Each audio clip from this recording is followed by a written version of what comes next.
Então, o negócio é o seguinte, esse sábado às 9 da manhã você vai acompanhar os melhores momentos do MagoCast da temporada 2021. É isso mesmo, o ano mal começou e a gente já tem muitas novidades, mas eu só vou te contar na próxima semana, no dia 15 de janeiro, quando começa o primeiro episódio do MagoCast temporada 2022. Então fica de olho, acompanha tudo. Você que está chegando agora, seja muito bem-vindo e já vai se ambientando com essa galera que é sensacional. Temos muitas novidades, várias notícias bem bacanas e teremos mais novidades para vocês que eu conto. Fica de olho.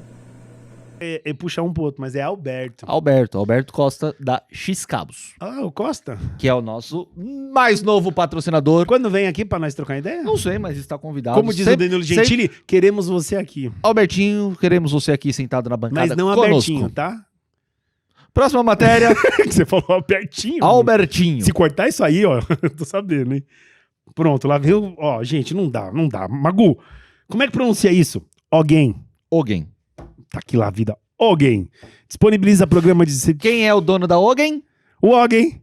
Quase isso. Alguém. Ren Harel e Kleber Reis. Inclusive o Clebão que estava aqui agora há pouco conosco. Sim, aqui. Eu Que apresenta também o Café com Segurança todas as tava manhãs. aqui, veio tirar foto com a gente. Às 8 da manhã. Exatamente. Esqueci como pronunciar de novo. Ogen. Alguém, tá bom. Eu tenho dislexia, gente. Alguém disponibiliza... E só pra falar Tem também, mais pra falar. o Clebão publicou agora há pouco também um stories da gente aqui na bancada. Foi o que eu falei, ele veio aqui filmar a gente. Posso falar agora? Pode, fica à vontade agora. Já esqueci de novo como fala. Ogen. Alguém. Alguém disponibiliza programa de certificação 100% online para radares de seguranças. Magos. Esse é o negócio? Não, Tá. o meu é Magu. Revistas Segurança Eletrônica foi a nossa fonte. Traduz aí pra gente. Certificação 100% online para radares de segurança? Cara, pra quem não tá acostumado com a parte da segurança eletrônica, você tem sistemas de... Aqueles sensores que a galera coloca sensor de barreira, que é aqueles caninhos pretinhos que ficam no muro, sabe? Sim, Em vez de colocar sei. cerca elétrica, Sim. fica mais fácil de explicar dessa forma para as pessoas. Que eu acho bem mais... Isso, em vez de colocar cerca, eu coloco esses sensores. São através de quê? Eles são através de... É um infravermelho. Tá. Então você tem o infravermelho passivo e o infravermelho ativo. Cortou o sinal, ele Cortou o sinal. apita na Então, hora. por exemplo, o infravermelho ativo, que é esse sistema, por exemplo, ele fica o tempo inteiro ali ligando o sinal. E tem o passivo. E o passivo, que esses são sensores que não tem nenhum aqui na sala agora, mas aquele quando você entra no ambiente, Tem aqui é atrás. que ele está ali, né, verdade. É, Mas enfim, Ele até falou com a gente uma É. hora. que quando você passa na frente, ele aciona. Esses são os passivos e o outro ativo. Então, na verdade, em vez de você colocar esse tipo de sensor, a Magos, que é uma tecnologia israelense, que o sócio do Clebão, o Ren, trouxe para cá, junto com ele, evidentemente, ele tem maior durabilidade porque ele exige menos manutenção. E a área de cobertura dele é maior. Então você tem lá, sei lá, 500 metros quadrados, você consegue fazer uma cobertura com esses sensores e tudo mais. E aí uma forma de É bom ajudar... pra fazenda, né? Sim. Portos, inclusive deu um treinamento recentemente, vários portos. Usina hidrelétrica. O Kleber estava no Pará, se eu não me engano, um tempo atrás, vendo essa questão da implantação nas usinas também. Então, várias áreas gigantes já estão usando esse tipo de tecnologia. Então, para a galera que quer se preparar para o próximo ano, em 2022, e ter conhecimento, enfim, entrar mais nessa área de segurança, isso é uma boa jogada, fazer parte desse treinamento aí. Inclusive, um grande abraço para o Kleber e para o Ren. Eu acho legal essa tecnologia. Eu sempre quero trazer todo tipo de tecnologia que é de uma empresa. Eu acho sempre legal ter essa tecnologia em residências, porque a pessoa às vezes tem um quintal grande, mora no Importante. interior. Então eu acho que essas coisas não devem ser... Tem que aproveitar, na verdade, e trazer pro lado residencial também. Eu vi no site da revista Segurança Eletrônica que, inclusive, tem uma matéria sobre segurança perimetral no setor agro. Então, tem várias tecnologias Nossa, para porque isso. lá precisa bastante, né? Exatamente. Inclusive, esse sensor Pra que me desse um ET ali. Total. Não, inclusive, esse sensor da Magos, por exemplo, ele detecta humanos, veículos, animais e até drones, cara. É muito legal o sistema Meu deles. medo é ele detectar e não aparecer nada. Como? Aí não passa nem Wi-Fi. Aí é tipo... Entendeu? Tipo Ghost. Apareceu um negócio ali que você fala, cadê? Você sabe que eu tenho uma luz de sensor no corredor. Aquela luz que carrega durante o dia com a luz solar. Fotovoltaico. E à noite ela liga conforme você passa na frente. A porra da luz não me começa a acender sozinha. Eu falei, e aí, o que tá passando aqui? Ah, então... Aí eu descobri que era o sensor que tava pifando. Graças a Deus, né? Será mesmo? Ou será que o Gasparzinho passou, deu uma pedalada Não ali? sei, eu não tenho problema nenhum, mas eu falo assim, se for aparecer, vem de dia, pelo amor de Deus. À noite não, que aí Cara, o melado desce. Eu tenho um cagaço da porra com esses negócios de fantasma, velho. Eu não acredito Eu- não, mas que existe, existe. Eu não acredito, eles são muito mentirosos. Não. Mas Bom, enfim, próxima matéria. Vamos falar do digníssimo arrebatador de bitcoins. Senhor. Elon Musk quer fazer a gente ter chip na cabeça em 2022, fonte Olhar Digital. Decorei, hein? Deixa eu ver Vamos. se eu li certo. É isso mesmo. Que porra é essa, mano? Cara, eu vou ler aqui. Os caras já estão falando que eu vou até não ler é mais esse aquele pedacinho chip que da os caras matéria. querem controlar nós. Os caras já querem meter um... Tem um filme que fala disso. Um filme que fala sobre os chips na cabeça? Tem. É Vai um- lembrando enquanto eu falo da matéria. Como? É? Kingsman. É? Inclusive, ano que vem tem filme da Kingsman, A Origem. Ah, Falamos disso no episódio passado. E não é na cabeça, na verdade, o da Kingsman é aqui na Não, nuca, mas eu na queria verdade. lembrar aquele que é com o brasileiro lá, que ele viaja pra um asteroide... Ah, pra um Uma- negócio, redondo. um artificial e tal. É, e aí eles têm, né, meio com um computadorzinho aqui. Esqueci. É com o Millennium, não. Millennium. Elysium. Elysium. Elysium. O Fernando Elysium. falou aqui, Elysium. Isso aí. É com o Wagner Moura. Isso, esse aí. Eu não sei, todos os papéis dele, eu olho pra cara dele e eu vejo o Capitão Nascimento. Não adianta, ele vai ser o eterno capitão. Ou o assim. Narcos, né, velho? É. Eu sou Pablo Eu não Emílio assisti. Escobar. Ele fala bem assim, Escobar. Ele é bem esquisito. Ele disse que ele não sabia falar espanhol, né? Aprendeu pra falar no aprendeu. filme. Mas também foi lá pra Colômbia, ficou fazendo um intensivão lá Aprendeu, na é muita coisa. Universidade Católica de Adoro os colombianos. Bogotá. Tô sempre aí. Um abraço pra vocês. É um diferencial. Então eu tenho um aplicativo que eu consigo monitorar várias paradas, cara. É muito legal Nossa, isso. é legal. E aí, foi, porra, vários prós. Mas não é o smartwatch. Quais são os contra? O contra tem dois. Autonomia de bateria. Então ele descarrega um pouco mais rápido. E o monitoramento em ambiente fechado, que ele não é tão preciso. Então ele tem GPS também. Então talvez ele se perca alguma coisinha nesse sentido. Mas eu achei legal, por exemplo, eu consigo atender, eu fico muito na moto. Pra quem está na Sim. moto, eu consigo atender o celular por ele. Se você tiver com fone de ouvido, melhor ainda. Cara, eu consigo ver quem tá chamando. Às vezes é uma coisa, isso aqui não precisa atender agora, eu Exatamente. consigo parar. Por isso que eu uso. Então, cara, é sensacional. Ele é resistente a 50 metros na água. O meu é 50 metros longe. O seu não é Não, a prova d'água? É a também. prova d'água também, né? Mas é bom ficar longe, né? E achei legal também que ele tem memória pra música. Você consegue jogar música nele pra ouvir alguma coisa assim. Por que eles falam eles têm um pouquinho. que não é um smartwatch? Por que eles falam que não é bom? Porque eles falam que não tem um sistema operacional. É a única coisa que diferencia um relógio desse de um outro é o sistema operacional. O seu, por exemplo, usa o sistema iOS. O meu não tem um sistema embarcado nele. Ah, entendi. E aí, por isso, eu não consigo instalar, por exemplo, o Spotify direto nele. Você consegue colocar o Spotify Sim, no já, seu... já tá aqui já. Então, é a única diferença. O resto é a mesma É coisa, só velho. instalar, ué. E não tem diferença nenhuma, por exemplo, de um Halo que custa R$200. Mentira, tem porque não é a prova d'água, enfim, mas é um relógio do mesmo jeito, cara. E outra, você tem eu tenho aquela... Funúncia. A Fit Band lá, que é a da Samsung também. O outro amigo tem a Mi Band, que é as pulseirinhas. É a mesma bosta. Funcionando, filho. cara. Pra que te serve é o... Sim. Como eu gosto de falar, pra que é o que vai fazer, tá ótimo. O melhor equipamento é aquele que serve pra você. Exatamente. Bom, vamos falar então, falando ainda de tecnologia, falando do design do Galaxy, né? S22, 22+, e o Ultra, a fonte foi o Tecmundo. Qual foi a novidade, Magu? O que é que veio de tão diferente assim? Vazaram! Ah, pera um pouquinho. Já viu esse vídeo? Não. Você não vê esse meme? Como que é? A menininha fala, ei, ela dá uma... Meu, é muito engraçado, mano. É o hype do momento. Ai, mano, zoado. Você nunca viu isso aí? Não, esse eu não vi. Vai pros cortes essa. O que eu vi foi esses vazamentos do Galaxy S22 que continuam. Cada hora aparece um vazamento. Eu não sei até que ponto os caras estão vazando, soltando ou não estão. Por que acontece? Quando eles fazem os aparelhos, eles liberam no mercado algumas coisas só da carcaça. Sem o sistema operacional. Sim. Para os fabricantes de capinha, de Sim, película começar já a se matar e fazer. Porque senão chega no mercado lá o produto, ninguém tem capinha. Igual eu vi outro dia um pé de pano, foi tirar o celular. Eu juro por Deus, cara. O cara tirou o celular da caixa de pé no meio da loja. Quando ele fez assim, o celular fez assim, ó. Bum! Cara, destruiu em 7.815 pedacinhos de vidro, cara. Eu acho que era um Samsung, cara. De vidro. Acabou de comprar. Não, na loja. Ele tirou da loja. Ele pegou do balcão e fez assim, ó, pra abrir a caixa. Mano, deu dó ali. Eu falei, mano, que pé de pano. Mas enfim, um especialista na internet, né, que é conhecido como OnLeaks, ele publicou um vídeo no Twitter, na verdade, mostrando os 3 visuais que chegarão agora em 2022. Então, nessa publicação, o jornalista Steve Hammerstoffer exibiu um vídeo dos modelos dummy, que é isso que eu falei, que são esses, é como se fosse um mockup, né, como se fosse uma maquetinha do S22, S22+, e S22 Ultra.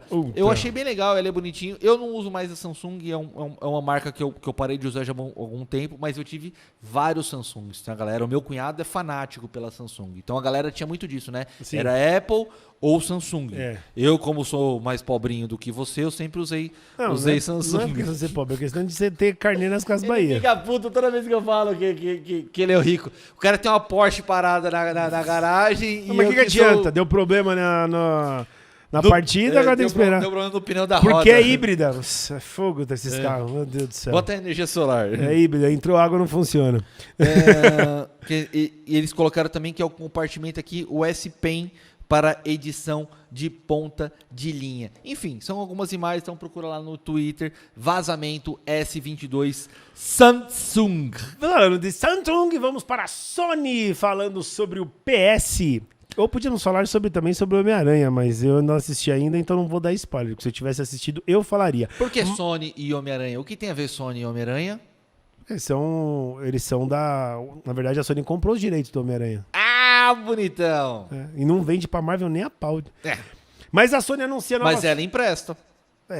Ainda, né? Ela aluga. Até a Disney não comprar. Ela né? aluga. Sony anuncia novas cores para o DualSense e para o PS5. Fonte Jovem Nerd. O DualSense é o controle. Sim, né? sim. E eles anunciam novas cores para eles. Inclusive, eu fiquei sabendo que durante as gravações do filme do Homem-Aranha, o PlayStation liberou o jogo e um videogame pro Tom Holland pra ele jogar. E ele falou que curtiu pra caramba. Sério? Durante as Puta, gravações. que da hora.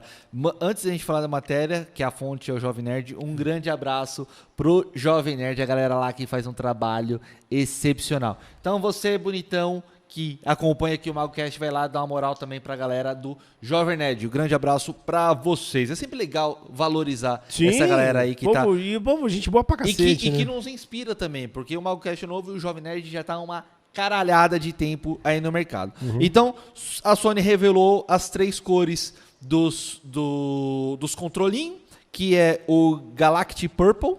Purple Way. Purple Way. Isso. Perde pano. Então, o Galactic Purple, que é o roxinho. O Starlight Blue, que é um azul. E o Nova Pink, que é tipo um rosa-choque, um rosinha. E eles serão comercializados a partir de janeiro de 2022. Ou seja, vulgo mês que vem. Mês que vem já. Né? Mas é bacana, né? Porque tem mais opções aí, né? E aí você ficar mandando envelopar. E eu perdi aqui a continuação porque eu tô usando aqui o PDF aqui no celular, mas agora vai falar dos consoles também. Então, além dessas 3 cores que rola pros controles, que é o azul, o rosa e o roxo, vão ter também no console, o console que é a estrutura, enfim, do aparelho, ou videogame em si. Vai ter também o que eles chamam de Cosmic Red e Midnight Black, que é vermelho e preto. Eu não sei pra que ficar dando esses nomes do caralho, mano. Midnight, Starlight, Dust in the Wind, O hambúrguer aqui é o hambúrguer. Você jogou virou o quê? Virou gourmet. Gourmet. Estão gourmetizando o PS.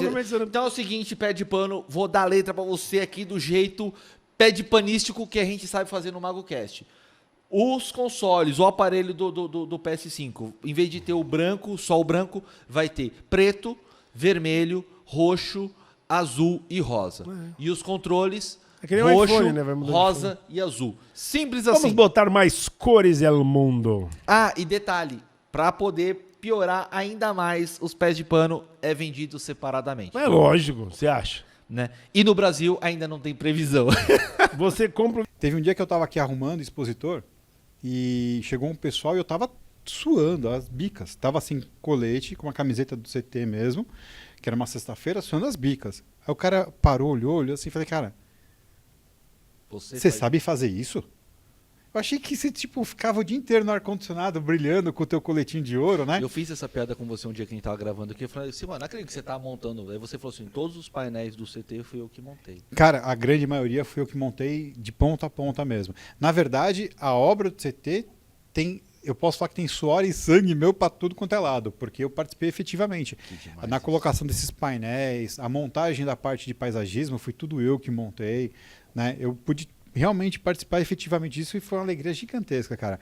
Mas por que eu falo que é improvável? Os painéis que a gente está falando, gente, assim, para quem ainda não conhece o CT Segurança, venham visitar, é na Avenida Eusébio Matoso, número 650.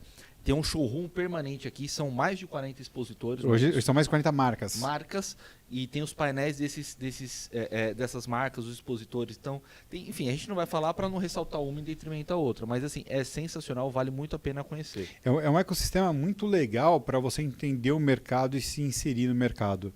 Essa é uma das melhores qualidades que a gente tem aqui, não só através do canal, mas através também de você vir presencialmente aqui. Isso é um dos motivos que eu fiz questão de vir começar a frequentar mais o CT para poder entender. E os lançamentos, vários lançamentos acontecem aqui, né? Também. Mas continua essa parada Então, eu sou o quarto filho de uma família que queria 2. Então você já imagina, né? O quarto do que queria 2. Exatamente. Só 2 gêmeos e 2 gêmeos, né? Não, nasceu meu irmão, minha irmã, depois veio um outro irmão e depois eu. Não é possível que alguém consiga ter 2 acidentes, velho. Não, então. Pois é, cara, você vê, demorou para ter televisão, né? Então eu brinco já com isso, né? Cara, tive uma infância, eu nasci e morei no Carrão a minha vida inteira. Zona Leste de São Paulo. Exatamente. Até os meus 21, 22 anos, né? Aquela casa, terreno gigantesco, mas uma casa muito antiga. A gente dividia terreno com os pais da minha mãe, com os meus avós. Isso antigamente, né? Muito natural. Eu morei também Eu lembro que minha primeira experiência de cabeamento foi quando eu queria passar o fio de telefone de um quarto para o outro, de um cômodo para o outro. Tinha que atravessar 2 cômodos. Então eu tinha uma chave de fenda, cara, desse tamanho. Você furou a parede. Você pegava aqui e batia, ela atravessava. Nossa. Porque era mais a areia do que cimento na obra. Casa muito antiga, né? Mas eu não tenho que reclamar, assim, por mais que a gente fosse humilde, nunca faltou nada, assim, né? Só que o meu pai trabalhou na Ford boa parte da vida e a escola... O Henry, né? Seu pai é o Henry, não é? Não é, cara. Mas ele dividiu mesa com o Luke de Ferran, que é o pai do Gil de Ferran da Fórmula Indy. Cara, é top, hein? Ele dividiu mesa com o cara. E aí a Ford era uma mãe na época, né, e bancou a escola, o ginásio de todos os filhos. Aí meu pai falou assim, cara, pega a melhor escola que tiver e coloca eles. Então a gente estudava num colégio lá no Tatuapé, chamado Santo Antônio de Lisboa, que era bem elitizado, né? Só que assim, cara, a gente era quebrado de grana, né? Então era um contraste muito grande.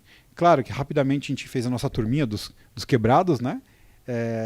Mas eu nunca tive muito problema de bullying ou de qualquer coisa, porque enquanto o cara chegava e voltava de férias e falava assim, cara, eu tive em Bariloche, eu tive na Disney e tudo mais, para eles isso era normal. E quando eu começava a contar dos meus acampamentos dos escoteiros, os caras paravam para ouvir.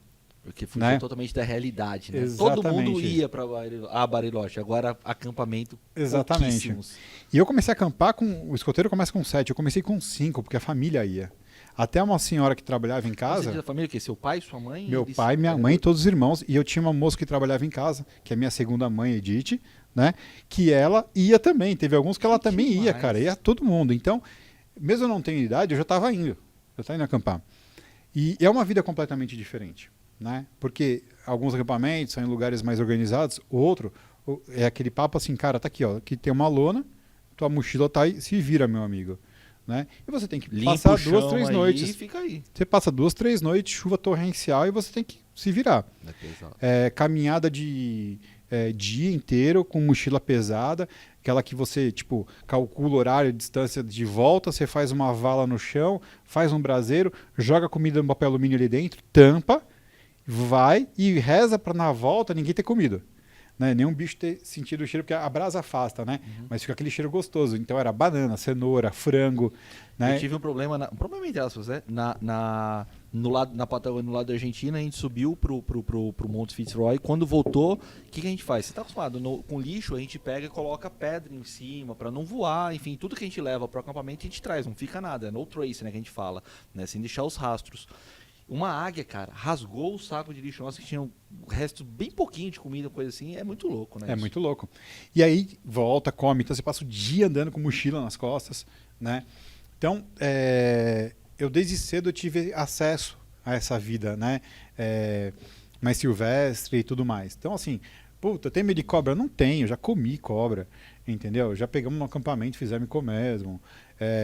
E eu sempre tive um detalhe, não sei se você percebeu, né? Mas eu sou baixinho. Sentido. É mais fácil eu começar a concentrar Perfeito. e expandir de dentro para fora. E não tentar, tipo, um em Carapicuíba, por exemplo, eu sou da Zona Norte, vou pegar um em Carapicuíba, um em Guarulhos, só o tempo que eu gasto de deslocamento e grana de combustível não faz o mínimo Não sentido. faz sentido. Exatamente. Aí depois, com o tempo, você vai entendendo algumas coisas. Sei lá, hoje se fala muito do CAC, né? Que é o custo de aquisição do cliente. E às vezes, sem saber, as pessoas fazem isso porque o CAC é baixo. Porque às vezes você teve uma indicação do cliente de São José dos Campos. Foi muito fácil você vender lá. Então você teve um CAC muito baixo para fazer essa venda. Só que tem o custo efetivo do projeto, da venda, o custo efetivo da coisa.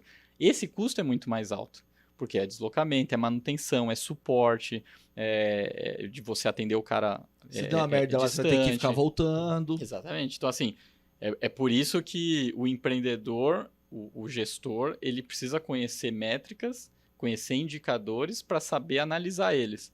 Porque hoje eu vejo muita gente que está entrando no mundo de empreendedorismo e não olha para indicadores. Ou só olha para os indicadores que vê a galera falando mais. Hoje eu falei CAC porque, nossa, hoje todo mundo fala disso. Quanto me custa trazer um cliente? Legal, mas quanto custa manter esse cliente? Quanto custa ao longo da jornada desse cliente na sua empresa? São indicadores que têm que ser analisados. Essa questão de indicadores é um negócio muito louco, né? Porque ao longo do tempo a gente foi ampliando o nosso vocabulário para algumas coisas, né? Tipo assim, o CAC, os indicadores, os KPIs...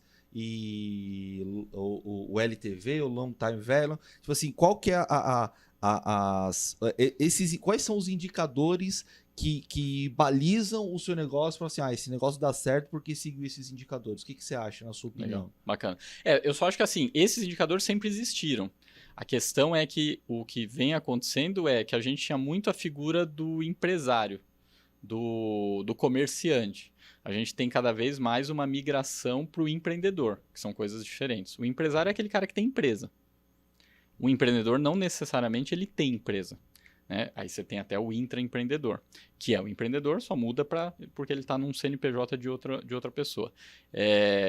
O empreendedor é aquele cara que ele não está olhando a empresa dele, ele olha um ecossistema inteiro, que soma a empresa dele com a cadeia produtiva, com o seu fornecedor, com seus colaboradores. E aí ele olha esse todo e depois ele começa a ver, como eu replico isso para ou meu negócio crescer mais ou eu ter mais negócios. Uhum. Então, acho que no que a gente começa a ter as pessoas migrando mais, enxergando o empreendedorismo e não ser comerciante, ser empresário, é onde o empreendedor ele olha muito indicadores.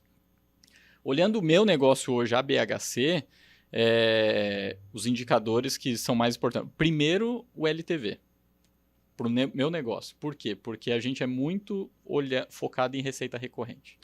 O LTV, para a galera entender, é quanto tempo você fica com aquele cliente. É o Lifetime Value, é o tempo que aquele cliente gasta com você ao longo da jornada dele. Então, quanto tempo ele fica ali gastando. Então, você foi lá e vendeu um contrato de manutenção, esse cara fica 60 meses com você.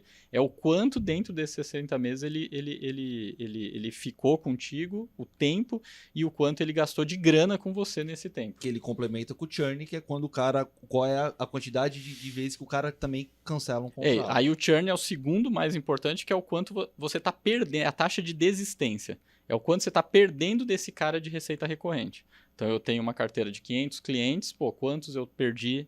Eu estou perdendo por mês. Cartela, né? Exatamente. Então, você olhar o churn é fundamental. É lógico que você tem que... Depende do negócio. Tem negócios que é normal você ter um churn mais alto. Mas também porque você tem entrada de novos muito maior. Então, às vezes, você pegar um serviço, sei lá, de assinatura de televisão, Netflix da vida... Tenho dúvida que esses caras têm um churn um pouco alto. Mas deve estar dentro lá, ele cria um limite porque é uma coisa fácil. Você cancela o Netflix ligando, digita 2 cliques, está cancelado. Então só que ele também tem uma entrada de clientes muito maior. Então você olhar o LTV e o quanto está variando o seu churn, para quem é focado em receita recorrente e o mundo está cada vez mais olhando para a receita recorrente, são 2 indicadores fundamentais. Depois vem o CAC, não tem jeito, porque o CAC é o quanto te custa adquirir um cliente. E a gente hoje olha, a gente basicamente, sei lá, você tem as empresas da economia tradicional, as empresas da nova economia, né? Quando você olha o mundo da nova economia, as startups, elas normalmente têm um CAC muito alto, ao ponto de não pagar o que elas vão receber do cliente.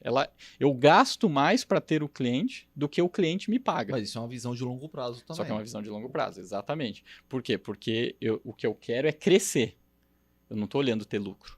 Estou olhando crescer. Estou olhando ter market share. Estou olhando dominar o planeta. Porque quando eu fizer isso, o lucro vai vir.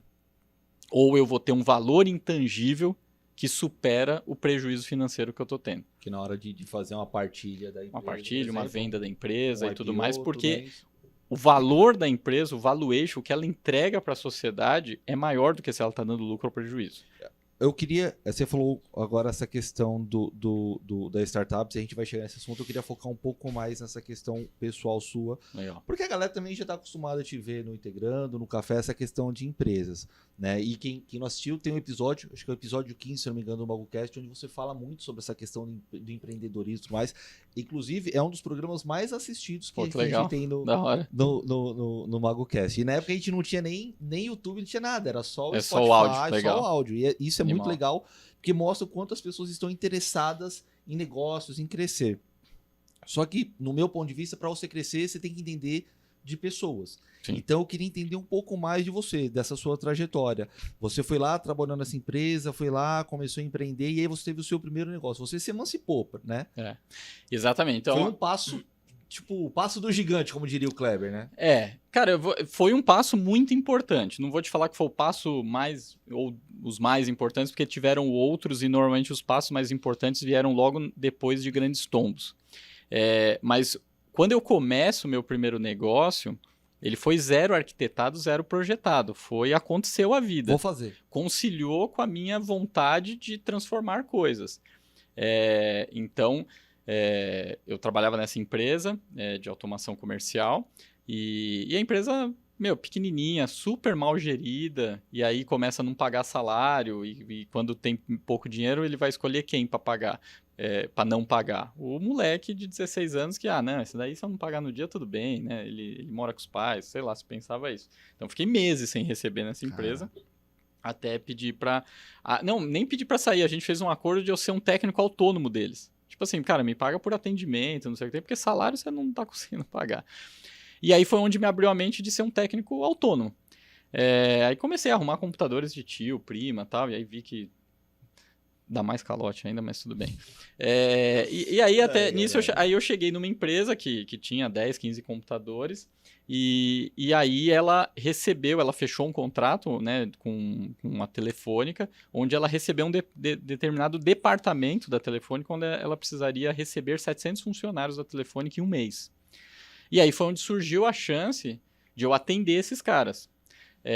E aí, o ato de abrir empresa não foi porque eu pensei, é porque depois que eu fiz a primeira venda de computadores para eles, o comprador chegou e falou: escuta, você já mandou a nota fiscal? Você falou, o que é nota fiscal? O que é isso? Exatamente. Você já recolheu suas DARFs? Exatamente, porque foi lá e ele falou que precisava comprar, eu acho que foi 3 computadores a primeira vez que eu vendi para ele.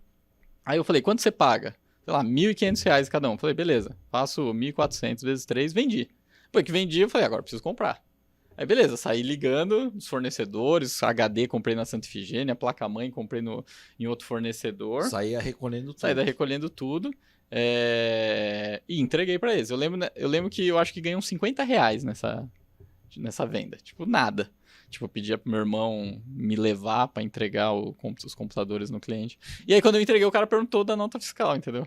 Aí eu falei, puta... Você não falou antes, velho.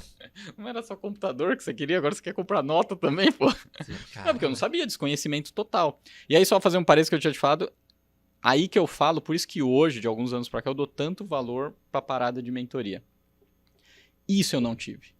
Isso não existia, não tinha disponível. Se tinha disponível, devia ser para grandes empreendedores, talvez, não sei. Talvez também... Um círculo muito fechado. Mas eu não achava informações sobre isso. Porque eu não tenho dúvida nenhuma que ali, se eu tivesse gente para falar, cara, escuta, ó, você precisa Desde o D0 você precisa ajustar a sua empresa, você precisa ter um contrato bem feito, você precisa definir sua classificação fiscal. Se você tem... Eu não tenho dúvida nenhuma que essa empresa tinha explodido. Dúvida nenhuma disso. Nenhuma. Só que eu não tinha com quem conversar. Ia conversar com quem sobre isso? Porque eu chegava pro meu pai e falava assim, o cara pediu nota. Ele falou, tá vendo?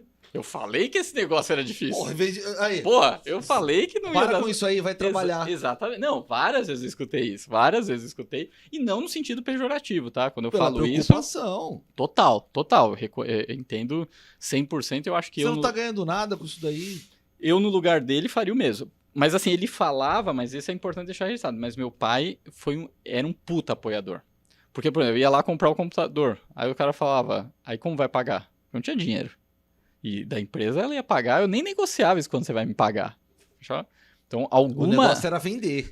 Exatamente. Algumas vezes eu peguei cheque do meu pai pra pagar o cara lá, dava um cheque pra 7 dias, naquela época era muito comum, cheque predatado, dava cheque pra 10 dias porque o cliente falou que pagava em 8.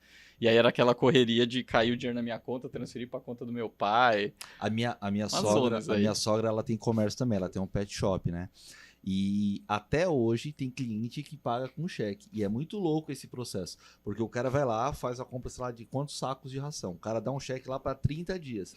Muitas vezes ela pega esse cheque, ela dá para um fornecedor como parte de pagamento. E os fornecedores gostam de pegar isso, porque movimento... Troca, porque aí não passa pela conta. Apesar que eu vou te falar, isso também às vezes é algumas... Esse lance de mitos que também vão sendo criados, às vezes, nos empreendedores ou empresários e tal. Porque esse lance de pega o cheque fazia muito mais sentido na época que a gente tinha o IOF, tinha a CPMF. Porque aí você passava pela conta, você perdia lá 0,38% da transação. Ia comendo dinheiro. O negócio já parou faz anos e tem gente que ainda faz isso por conta, porque, enfim. Então, às vezes também a galera nem se atualiza nas informações ou não entendem o quanto uma mudança de lei afeta o seu negócio. Que esse é um ponto do empreendedor. Cara, você tem que estar antenado em tudo que está rolando no mundo. Porque tem muita coisa que vai impactar seu negócio e que se você ficar esperando alguém te falar, saiu uma lei que vai impactar seu negócio, já é tarde. Você já precisa estar entendendo que, aquele notícia que saiu aqui, daqui uns 6 meses isso vai impactar meu negócio. E eu vou falar, por exemplo, quando começou a pandemia, eu lembro que a gente tomou uma decisão na BHC que ajudou bastante a gente, que foi estocar algumas coisas. O cabo de rede foi uma das coisas que a gente achou. Ele falou, cara, câmera, às vezes dá para você substituir. Agora, o cabo, a gente... Primeiro porque você tem lá determinadas marcas que você trabalha que você não vai ficar baixando a qualidade. Sim. Então, é mais difícil você ter um substituto. Né, um equipamento, uma câmera, você tem aí 10, 15 fabricantes bons, muito bons. São similares os modelos. Cabo já não é uma coisa tão simples. E a outra foi a visão de que, por exemplo, cobre vai faltar. Tanto que o preço aumentou. Uma caixa de cabo que eu pagava 600 foi para 800. Exatamente isso. Então, assim, a gente conseguiu não só fazer estoque, começando a pandemia, um monte de gente com medo, então a gente conseguiu ainda pagar mais barato do que seria o preço original, porque o cara estava com medo de não vender, e quando você chega e fala, não, eu vou colocar um pedidão aqui de várias caixas. Então, assim, lógico, isso não é uma ciência exata, mas dei um exemplo básico, assim, mas só para dizer de que você precisa estar criando cenários, né? É lógico que às vezes você vai tomar uma decisão e não vai ser a mais acertada, mas você criar cenários. Mas aí, voltando lá atrás, eu falei do lance da mentoria, porque eu não tinha com quem conversar. Então, quando ele me pediu a nota, aí eu tive que sair ligando. Aí eu lembro que eu tinha um amigo da mesma idade que eu, um ano mais velho, mais novo, que o pai dele era contador. E aí eu fui conversar com o pai dele, aí ele me explicou, cara, você precisa abrir empresa, funciona assim, você tem um CNPJ, que é igual ao CPF, só que é da empresa. Aí que eu entendi o que era uma empresa, entendeu? Porque para mim ter uma empresa era abrir uma porta, era abrir uma loja. E aí, beleza, então vamos abrir empresa, né? Você tem que abrir empresa, vamos abrir empresa. Não, você não pode, Você não pode, você é menor de idade. Cacete. Aí, beleza, não, mas tem esse esquema aqui, seus pais podem te emancipar. E na hora que você chegou pro seu pai pra falar? Não, foi tranquilo. Primeiro porque meus pais também, eu acho que não sabiam direito o que seria emancipar de fato, assim, né? E também, assim, eu tinha 17, sei lá, acho que faltava uns 7, 8 meses pra fazer 18. Então, também não era nada absurdo. Mas beleza, tive que conversar com eles e até que isso foi tranquilo. Mas era muito claro como eles não entendiam que isso era algo para a vida, que isso era um negócio, que isso talvez era mais uma brincadeira de criança, mas que eles confiavam em mim. Então assim, eu confio em você Então, beleza, tá aqui assinar o que tem que assinar. Mas não que eu levo a sério o que você está fazendo. Mas, de novo, não por mal. É porque isso era muito distante da realidade de toda a família. Eu não acredito nesse caminho. Eu acho que às vezes nem é só não acreditar, Magu. Não conhece que existe. Não sabia de fato o que era. Entendeu? Então, a gente às vezes tem isso, que a gente teme o desconhecido. Sim. Então, assim, não sei o que é. Não sei o que é. Proteção dos Proteção, pais cuidado, também. normal. Entendeu? E aí foi onde eu tive que abrir empresa, etc e tal. E aí começar a entender como rolava a questão de impostos e tal. Mas não que também eu entendi da melhor forma possível. Mas assim, eu tive 3 anos muito bons nessa empresa. Muito, muito bons mesmo, assim. Tanto é que é isso, tipo, pô, com 16 anos eu não recebia salário nessa empresa. Com 19 eu ganhava o dobro que meu pai, entendeu? E meu pai tinha um cargo, já, nessa época ele já era um supervisor na Telefônica, que ele fez carreira a vida inteira na Telesp, foi Telefônica, e se aposentou nessa empresa que a Telefônica, porque meu pai acabou sendo um dos 700 que foi migrado para essa Seu empresa. pai usou o seu computador. Provavelmente. Teve uma época, isso foi legal, lembrei agora, eles tinham um galpão bem grande lá na Barra Funda, e teve uma época que meu pai ficou trabalhando lá. E teve diversas vezes que eu chegava na portaria, ou às vezes conversava com alguém, meu pai falou que já, tipo, quando falava Adalberto não é um nome muito comum, não tem um monte. Então, por exemplo, sei lá, meu pai, Adalberto, eu não sabia que era meu pai, não tinha outro Adalberto na empresa, mesmo que seja uma empresa de 500, 600 pessoas. Começou já a ter, o Adalberto, filho do menino do computador, entendeu? Tipo, isso foi bem animal. Então, assim, aquilo, obviamente, me deixou muito orgulhoso, e aí você começa a ser meio que tratado como um menino prodígio da família, o que, obviamente, infla seu ego e tudo mais, e aí começam alguns ensinamentos. Primeiro, que às vezes, a juventude, eu acho que isso hoje está potencializado na juventude, que é o lance do positivismo absurdo, uma autoconfiança gigantesca, e assim, ter autoconfiança é bom, mas uma autoconfiança desproporcional. O equilíbrio, né? Inclusive em cima do desconhecido. E não valorizar, não pensar no amanhã. Tipo, esse lance, sabe, de muito... tem que viver o hoje, porque só se vive uma vez, a vida é curta. Cara, tem o lado positivo, mas tem um lado temerário aqui, que é você... a vida, exatamente por ser uma vida, né, ou por estarmos essa vida, a gente precisar, independente do que cada um acredita, mas essa é a vida, esse é o jogo que a gente está jogando, a gente precisa fazer o melhor possível. Então, eu não tenho que fazer o melhor possível hoje. Tenho que fazer o melhor possível ao longo de toda a minha vida. Então, eu preciso pensar como eu faço direito hoje, e o que eu estou fazendo direito hoje impacta em sair direito amanhã, depois de amanhã e depois de amanhã e tudo mais. E isso começou a faltar. Então, eu comecei a ganhar um dinheiro. O que eu fiz? A primeira coisa foi comprar carro. Pô, teve carro que eu fiquei 6 meses com o carro. E vendeu. E já vendeu, comprou outro para pegar um melhor, e aí você perde dinheiro quando tá vendendo carro. Essas coisas, pô, não faz conta, não tá pensando, porque acha que isso vai ser eterno. Não, beleza, tô mandando bem agora, isso aí vai ser para sempre. Perdi dinheiro, mas daqui a pouco eu pego outro dinheiro, já repõe, já... Não, isso vai ser eterno, sabe? Eu acho que eu nunca pensei que... Cara, não, beleza, isso vai para sempre, isso não é normal, isso. Então, esse foi um dos problemas, mas assim... Tudo bem que também tinha o lance que eu trabalhava muito, muito mesmo, era 12, 14 horas todos os dias. Ao mesmo tempo eu estava fazendo faculdade, que eu entrei na faculdade de engenharia com 17 anos. Perdi um ano da faculdade por conta, foi o ano que eu mais tive trabalho dessa empresa, que eu viajei bastante o interior. Cheguei a perder um ano da faculdade, a faculdade eram 6 anos, eu acabei fazendo em 7, por conta desse ano que eu perdi. Então também a falta de tempo, eu me atolava tanto de trabalho, que também não sobrava nem tempo para pensar. E isso é um ensinamento que eu carrego para minha vida hoje, e que eu sugiro e falo muito com isso pro pessoal na BHC, que a gente precisa ter uma disciplina de planejamento. Você tem que conseguir tirar ao menos 5, 10 minutos por dia para você pensar no que você está fazendo da sua vida, que você está pensando no seu planejamento. E todo mundo tem esse tempo. Todo mundo tem esse tempo. Pode ser 5, 10 minutos, mas todos os dias você tem que fazer isso. Você tem que conseguir definir o que é prioridade, o que faz sentido, quais as brigas que faz sentido você entrar. Não que a gente acerte sempre, mas você conseguindo fazer isso 5, 10 minutos todos os dias, você tem melhores resultados. Você minimiza o risco de se dar mal em alguma coisa ou corrigir o curso do que você está fazendo. Exatamente. Porque tem um ponto que é o seguinte, na vida eu acredito que a gente vai errar muito mais que acertar. Não é muito mais, não é pouco mais, não é muito mais. Sei lá, de cada 100 coisas a gente vai errar em 95. A gente vai acertar umas 5, no máximo, se não for menos ainda. Então, qual é o segredo? Então, para mim, essa é uma equação. Eu sempre fui de matemática, então quando eu jogo para números, para mim a coisa fica mais fácil de entender. Então, se 95 vezes eu vou errar e 5 eu vou acertar, você fala, meu, fudeu, né? Pode falar palavrão aqui? Não pode aqui no É, Malcast. que o Silvano tá aqui, ele é um senhor gente- todo recatado, a gente não um fala. senhor do lar, Você fala recatado isso- e do lar. Ele fala,